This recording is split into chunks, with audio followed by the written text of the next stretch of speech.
이름으로 간절히 기도드리옵나이다. 아멘. 자, 한 주간 동안도 잘 지내셨죠? 자, 행복하셨습니까? 네. 우리 신학생이 한 분 오셔갖고 더 강에 앉아 있어요. 오랜만에 젊은 친구 오니까 좋지요. 자, 인간은 항상 연약합니다. 여러분 이거에 대해서 어떻게 생각하십니까? 저는 항상 연약하다고 생각합니다. 우리는 이 땅에 살아가면서 영원히 선할 수 없어요. 아담 이후에 죄를 짓지 않는 사람이 없었습니다. 하나님께서는 심히 좋았더라고 말씀하셨던 이 모든 세상을 직접 물로 심판하십니다. 그 심판의 기간 동안 노아와 그의 가족들은 377일을 방주 안에서 하나님만 바라봤습니다. 온전했을까요? 고난이 있고 또 이 고난을 또 뛰어넘기는 했지만 아무것도 아닌 것에 또 넘어집니다.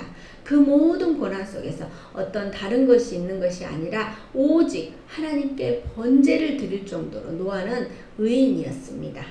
하지만 이 의인도 술이 들어가고 그 술로 인하여 자식을 저주하는 상황까지 오게 됩니다. 오늘 말씀을 통하여 우리에게 하나님께서 어떤 말씀을 하시고 하시는지 살펴보겠습니다. 자, 18절, 19절 봅니다. 자, 방주에서 나온 노아의 아들들은 셈과 함과 야벳이며 함은 가나안의 아버지라. 노아의 이 세 아들들로부터 사람들이 온 땅에 퍼지니라. 아멘. 자, 새로운 인류가 시작됩니다. 노아의 가족으로부터 인류가 다시 시작됩니다. 아담으로부터 시작된 인류는 다시 노아라는 의인 한 사람을 택하여 하나님께서 인류를 다시 시작하십니다. 이 세 아들들로부터 사람들이 온 땅에 퍼집니다. 그렇다면 우리는 결국 전 세계 모든 사람들이 한 형제요 한 자매인 것입니다. 이 인류는 국가와 민족을 초월하여 형제애를 나누면서 살아야 합니다. 우리 현실은 어떻습니까? 가족들끼리도 신뢰하지 못하고 가족들끼리도 친하지 않는 분들도 있습니다. 사랑도 받아본 사람이 베풀 줄 압니다. 어려운 사람들은 항상 어렵습니다. 누군가 긍휼한 마음으로 베풀어야 하는데 베풀 사람은 없고 모두가 어렵습니다. 그러니 서로 싸우고 다투고 이간질합니다. 사랑하는 동역자 여러분, 우리는 모두가 노아의 가족으로부터 나온 혈통입니다. 또 예수 그리스도의 핏값으로 구원받은 존재라는 사실을 다시 한번 기억하시기 바랍니다. 신사행복한교회는 우리끼리만 행복한 것이 아니라 신서동의 복음화를 책임지고 모두와 행복하게 지내길 소원합니다. 아멘. 20절 21절 보면요. 노아가 농사를 시작하여 포도나무를 심었더니 포도주를 마시고 취하여 그 장막 안에서 벌거벗은지라. 아멘. 노아의 가족들은 생명을 연장받았기에 농사를 시작합니다. 그래서 포도나무를 심습니다. 포도나무를 잘 가꾸어서 수확을 합니다. 수확해서 포도주를 담습니다. 그 포도주를 한 잔 마실 때는 사실 얼마나 기분이 좋았겠습니까? 그러면 무슨 목사가 이렇게 술에 이렇게 얼마나 좋았겠습니까? 하는데 우리가 와인 한 잔을 마시면 빛깔도 좋고 맛도 좋아서 이렇게 처음에는 음미하면서 마셨을 거예요. 하지만 술은 처음에는 노아가 술을 마시지만 나중에는 어떻게 해요? 술이 노아를 장악해요. 술이 들어가니까 더워서 막 장막 안에서 벌거벗었을 거예요. 항상 술을 마시면 실수를 합니다. 알코올 중독자들이 처음부터 알코올 중독이었겠어요. 처음에는 한 잔, 두 잔으로 시작해서 자기 자신이 자제를 하지 못하기 때문에 계속 마십니다. 노아도 술이 들어가니까 지난 세월을 생각하며 자신을 위로하고 자기의 연민에 빠져서 한 잔, 두 잔 하던 것이 정신을 잃을 정도로 마셨을 것입니다. 자, 22절 23절 보면요. 가나안의 형제 함이 그의 아버지의 하체를 보고 밖으로 나가서 그의 두 형제에게 알림해 셈과 야벳이 옷을 가져다가 자기들의 어깨에 메고 뒷걸음질 쳐 들어가서 그들의 아버지의 하체를 덮었으며 그들이 얼굴을 돌이키고 그들의 아버지의 하체를 보지 아니하였더라. 아멘. 여기서 함이면 함이지 왜 가나안의 아버지라고 했을까요? 여기는 여러 가지 이야기가 있어요. 근데 여기에서 아마도 가나안이 먼저 보고 아버지 함에게 이야기했는데 그 이야기한 거를 이렇게 아버지 함이 제대로 이렇게 해야 되는데 그걸 또 이렇게 밖에 이렇게 떠들고 다닌 거예요. 근데 우리가 어떻게 생각하면 무슨 하체를 본 게 뭐가 죄예요? 왜 또 그런 거 있잖아요. 우리가 목욕탕도 같이 가는데 라면서 의문을 가질 수가 있어요. 하지만 그 당시에는 벌거벗었다는 것 자체가 수치와 간음을 상징했어요. 아버지가 술을 마시고 그렇게 있으면 자기 자신이 어떤 행동을 해야 할지 함은 생각했어야 돼요. 하지만 이걸 생각하지 못했어요. 근데 같은 형제지만 셈과 야벳은 옷을 가져다가 자기들의 어깨에 메고 또 뒷걸음질을 쳤어요. 뒷걸음질 쳐서 들어가고 아버지의 수치를 드러나게 하지 않으려고 예를 썼어요. 그러면 우리의 조상은 두 종류예요. 함과 같은 사람과 셈과 야벳 같은 사람이에요. 그러니까 다 멸망했기 때문에 우리의 조상이 될 수밖에 없는 거예요. 이 사람들이. 우리는 어떤 행동을 하고 계십니까? 누군가의 수치를 드러내고 소문내고 다니는 함과 같은 사람입니까? 아니면 셈과 야벳 같은 누군가의 수치를 덮어주려고 애쓰는 사람입니까? 당대의 의인이고 하나님께 그렇게 칭찬받던 노아도 무너지는 게 한순간이에요. 자신의 하체가 드러나는 것도 의식하지 못하고 술에 취해 쓰러져 있어요. 인사불성이 되어 있는 거예요. 인간은 연약하기 때문에 항상 깨어 있어야 합니다. 24절부터 27절 봅니다. 노아가 술이 깨어 그의 작은 아들이 자기에게 행한 일을 알고 이에 이르되 가나안은 저주를 받아 그의 형제의 종들의 종이 되기를 원하노라 하고 또 이르되 셈의 하나님 여호와를 찬송하리로다. 가나안은 셈의 종이 되고 하나님이 야벳을 창대하게 하사 셈의 장막에 거하게 하시고 가나안은 그의 종이 되게 하시기를 원하노라 하였더라. 아멘. 노아는 술이 깨어서 그의 작은 아들이 자기에게 행할 일을 알게 되었어요. 너무 기가 막힌 노릇이에요. 그 자리에서 가나안을 저주해요. 함의 후손 가나안은 셈의 종이 되고 야벳은 셈의 장막에 거하게 되는 거예요. 셈의 후손인 이스라엘이 함의 후손인 가나안 족속을 정복하는 일이 이미 노아의 그 예언 속에 담겨 있는 거예요. 우리가 예언은 좋은 예언을 하면 좋은데 이런 나쁜 예언의 이게 주인공이 된 거예요. 함은 하나님의 백성된 삶의 태도를 갖추지 못했기 때문에 저주를 받았습니다. 훗날 그의 후손인 가나안 족속이 심판을 받을 때도 이와 똑같은 이유였던 것입니다. 자녀에게 잘못된 본이 되지 않도록 우리는 또 다음 세대에게 악한 간습을 남기지 않도록 우리는 깨어서 기도해야 합니다. 나의 어떤 행동으로 우리가 누군가가 피해보면 안 되잖아요. 자, 고린도전서 10장 12절에 보면 그런즉 선줄로 생각하는 자는 넘어질까 조심하라. 아멘. 우리는 섰다고 생각할 때 넘어지게 돼요. 당대의 의인으로 칭송받고 하나님께서 무지개 언약까지 주셨어요. 노아와 그의 아들들까지도 생육하고 번성하고 땅에 충만하라고 했어요. 이 엄청난 축복을 받은 사람들이에요. 노아는 인생 말년에 포도주를 마시고 취해서 벌거벗는 추태를 보이는가 하며 그것을 보고 형제들에게 알린 아들 함을 저주하기까지 하면서 이 삶이 이렇게 오점을 남기는 거예요. 자신의 자식을 축복하지는 못할 망정 이런 상황까지 몰고 가고 있어요. 노아 자신이 포도주를 마시지 않았다면 분명히 생기지 않을 일이에요. 노아는 홍수 이전에는 늘 바빴어요. 방주를 만들기 위해서 뭔가 준비하고 하나님께서 말씀하신 것들을 하느라 정말 바빴어요. 그러니 죄 지을 시간이 없어요.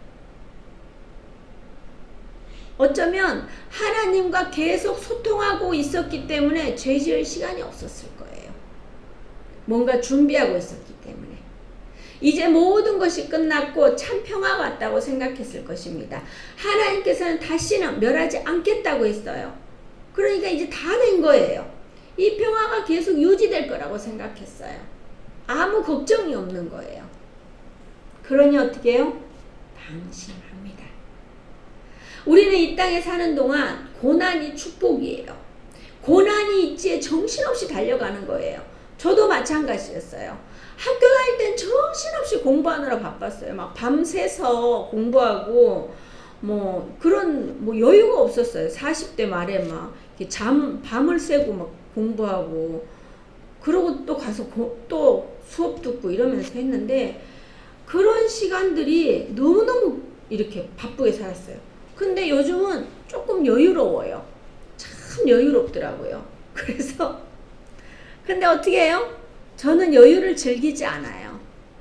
그래서 이렇게 시간 있을 때 저는 여유로운 시간이 사실은 없어요. 그래서 이런 시간에 월화수 내일 해서 월화수 3일간 기도원에 가요. 5시간을 운전하고 가야 되는데 갈 수 있을지 모르겠어요. 왜 갈까요? 저도 그냥 이것이 좋사오니 하고 있고 싶어요. 이제 한 분, 두 분 이제 교회도 이제 나오시기 시작하니까 그러고 싶어요. 근데 어떻게 해요? 기도로 우리는 더욱 무장해 가야 됩니다. 교회에서 기도하면 되지 뭐 거기까지 가느냐 하시는 분도 있어요. 근데 기도에도 힘이 필요합니다. 함께 기도하는 것이 굉장히 중요합니다. 기도의 자리에 춥다고 하나요? 덥다고 하나요? 약속 있어 못 와요. 하지만 저는 묵묵히 이 자리를 지켰어요. 이 초창기 기도의 자리에 오셨던 이분도 이제 나타나셨는데 그래서 신학교에 가셨는데 그래요. 근데 계속 그 기도의 자리를 지켜야 돼요. 우리 교회에도 변화가 지금 일어나고 있어요. 우리는 이 변화를 준비하기 위해서 갑니다. 뭔가 좀 되는 것 같다고 안일하게 쉬는 동안에 우리는 또 준비해야 돼요. 하나님께서 준비된 자를 사용하신다고 했습니다. 일에 치여서 쫓아가는 것이 아니라 미리미리 준비해 놓으면은 하나님께서 우리를 사용하십니다. 하지만 우리가 성품이 준비되지 않은 함은 자기가 하고 싶은 대로 떠들고 다녀요. 그 떠들고 다님이 자기 자식을 저주하는 결과까지 났습니다. 반면에 준비된 셈과 야벳은 축복을 받아요. 아버지로서 하나님의 축복을 다 받아 누릴 수 있도록 축복해요. 어떻게 해요? 야벳을 창대하게 해요. 창대하여서 셈의 장막에 거하게 합니다. 야벳이 창대한데 창대한 사람이 셈의 장막에 거한다고 하면 셈은 더 창대한 거예요. 그런데 어떻게 해요? 가나안은 3번이나 저주를 받아요. 계속 저주 이러니 이 일이 왜 일어날까요? 노아의 방심으로 인해서입니다. 사랑하는 동역자 여러분, 나의 방심으로 인하여 가정에 누군가가 피해를 입고 있지는 않는지 생각해 보십시오. 나의 방심으로 인하여 우리의 공동체가, 교회가 또 피해를 보고 있지 않는지 돌아봐야 합니다. 히브리서 12장 14절에 보면은 모든 사람과 더불어 화평과 거룩함을 따르라. 이것이 없이는 아무도 주를 보지 못하리라. 아멘. 자, 우리는 어디에 있든지 무엇을 하든지 화평함과 거룩함을 따르시기를 축복합니다. 자, 노아가 잠깐의 방심으로 자신의 인생에서 자식을 저주하는 일이 일어났어요. 두 아들은 창대케 되는 은혜가 있지만 우리 속담에 그런 거 있잖아요. 10손가락 깨물어 안 아픈 손가락이 없다고 했어요. 나의 방심으로 인하여 나의 가족이 또 나의 지체가, 나의 동료가 손해를 보지 않도록 우리는 깨어서 기도해야 합니다. 우리 공동체 안에서 우리가 이게 공동체 안에 있어야 돼요. 우리가 어떤 일을 할 때도 있잖아요. 혼자 혼자 하는 것보다 같이 하면 굉장히 좋아요. 여러분 혼자 있을 때 어떠세요? 죄를 더 많이 짓게 되나요? 많은 사람들 앞에서 죄를 많이 짓게 되나요? 혼자 있을 때 맞아요. 저도 맨날 조용히 이렇게 있다가 이렇게 무단횡단 가끔 그러는데 정말 맞아요. 혼자 있다 보면 그러는 거예요. 우리가 공동체 안에 있으면은 내가 죄를 더 짓게 되는 거예요. 덜 짓게 되는 거예요. 노아가 포도주를 마셔도 아들들과 함께 있었다면 이렇게 했을까요? 우리가 혼자 알코올 중독돼가 혼자 집에서 먹는 게 문제지 뭐 제가 뭐 술을 드십시오라고 할 수는 없지만 술을 먹는 것도 이렇게 관계십이 될 수가 있기 때문에 그렇게 마시는 분들도 계셔요. 같이. 그러니까 이게 우리가 같이 하면 죄를 짓지 않아요. 노아가 포도주를 마시는데 아들들과 마셨다면은 분명히 그러지 않았을 거예요. 지나온 세월을 생각하니 감사하기도 하지만 기가 막히기도 했을 거예요. 어떤 트라우마 이런 것도 없지 않았을까요? 있었을 것 같아요. 하지만 이거는 자기 연민이에요. 그러한 사소한 감정에 빠져 있으면 우리는 죄를 지을 수밖에 없어요.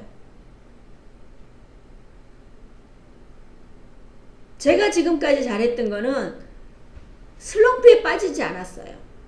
그냥 내가 힘들다, 어렵다 생각되면 그냥 자리를 박차고 일어나서 나가요. 밖에 나가면 볼 것도 많고 할 일도 많고 누군가 말도 시키고 왜 혼자 있다 왔어요? 그러다 보면 죄를 지을 일이 없는 거예요. 혼자 슬프고 힘들 일이 없는 거예요. 혼자 있으면 문제예요. 자, 로마서 3장 23절 모든 사람이 죄를 범함했으며 하나님의 영광에 이르지 못하더니 아멘. 우리는 하나님의 영광에 이를 수는 없는 사람이에요. 그렇지만 그리고 또 예수 그리스도 안에서 속량함으로 말미암아 구원받는 우리였어요. 우리가 뭘 하겠어요? 우리는 예수님의 피값으로 구원받았으니 노아와 같은 방식으로 같은 죄를 반복하며 사는 것이 아니라 하나님의 은혜를 알고 이 땅에 사는 동안 우리는 어떻게 해요? 하나님을 사랑하는 자, 곧 그의 뜻대로 부르심을 입은 우리는 모든 일에 합력하여 선을 이루는 은혜가 있어야 합니다. 누군가 넘어지면 손을 내밀어 일으켜주고 누군가 힘들어하면은 함께 해줘야 돼요. 2024년 저는 벌써 1월이 지나가고 있습니다. 여러분들은 2024년 어떤 목표를 세우고 계십니까? 저는 2024년이 엄청 기대가 돼요. 우리에게 공짜로 주셨어요. 여러분들 2024년 하나님 너무 감사합니다. 주셨으면 너무 감사합니다. 이러면서 여러분 돈 내셨어요? 아니면 어떤 일을 하셨어요? 아니에요. 하나님께서 공짜로 저에게 주셨다는 생각이 저는 들어요. 이게 젊은 분들은 그렇잖아요. 나 당연히 나이가 젊으니까 그렇게 사는 거지. 아니에요. 저는 매일매일 아침에 일어나서 하나님 공짜로 주신 오늘 하루 너무 감사합니다. 정말 잘 사용하겠습니다. 우리가 물질이 있을 때도 마찬가지예요. 하나님 물질 주셔서 너무 감사합니다. 이 물질로 인하여 정말 하나님 영광 나타내게 하시고 정말 잘 쓸 수 있게 하여 주시옵소서. 우리가 항상 감사. 우리 교회 성도님이 맨날 그러는 거예요. 힘들어도 감사, 어려워도 감사, 좋아도 감사, 나빠도 감사. 감사를 하니까 감사할 일이 넘치는 거예요. 일을 해도 안 힘들다는 거예요. 우리가 마찬가지입니다. 내가 무엇을 하든지 감사하면서 목표를 세우십시오. 그러면 2024년은 여러분의 해가 됩니다. 하나님께서 2024년을 저에게 주셨어요. 그러면 여러분들이 잘 사용해야 되잖아요. 우리는 공짜로 받은 2024년을 잘 계획하고 준비하셔서 방심하는 것이 아니라 온전히 주님만 바라보며 하나님 영광 나타나며 살아가는 저와 여러분 되시길 주님의 이름으로 축복합니다. 자, 28절 29절입니다. 홍수 후에 노아가 350년을 살았고 그의 나이가 950세가 되어 죽었더라. 아멘. 노아는 어떻게 해요? 350년을 더 살다가 950에 죽습니다. 근데 이 화려한 이게 있었는데 어떻게 해요? 그의 나이 950에 죽었더라. 우리는 누구나 죽어요. 히브리서 9장 27절에 보면 한 번 죽는 것은 사람에게 정해진 것이요 그 후에 심판이 있으리니. 우리는 반드시 심판이 있어요. 이 심판을 준비해야 되는데 우리는 있잖아요. 노아가 이런 실수를 하여도 하나님께서는 다시는 멸하지 않겠다고 하신 모직의 언약을 주셨기 때문에 또 용서하시고 또 용서하셔요. 우리는 그렇다고 방심하면 안 돼요. 우리에게 주어진 시간을 우리가 안다면 죄를 짓고도 용서할 기간이 얼마큼 남았다, 용서받을 기간이 얼마큼 남았다 싶으면 그렇게 하면 돼요. 근데 우리는 우리의 때를 알지 못하기 때문에 항상 그 심판에 대비해야 돼요.